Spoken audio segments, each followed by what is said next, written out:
এই মাটির মানুষটা সবসময় নিজেকে পরিষ্কার রাখতে অনেক পছন্দ করত। এজন্য সে সবগুলো মাটিকে তার শরীর থেকে ফেলে দেওয়ার চেষ্টা করত, কিন্তু সেই মাটিগুলো বারবার তার কাছেই ফিরে আসতো, যার ফলে মাটির কারণে তার সাদা ঘরটাও নোংরা হয়ে যেত।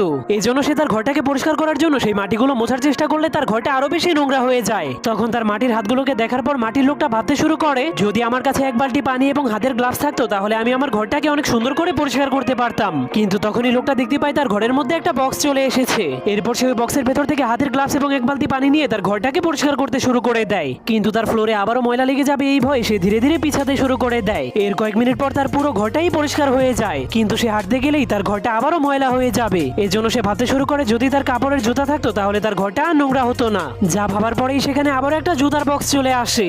এজন্য মাটির লোকটা তার ঘর নোংরা হয়ে যাওয়ার ভয়ে সেই কাপড়ের উপর দিয়েই হাঁটতে শুরু করে দেয়, কিন্তু তখনই ব্যালেন্স হারিয়ে ফেলার কারণে সে নিচে পড়ে যায়। এরপর সে উঠার চেষ্টা করলে দেখতে পায় তার ঘরটা আবারও নোংরা হয়ে গিয়েছে। এজন্য সে অনেক রেগে যায়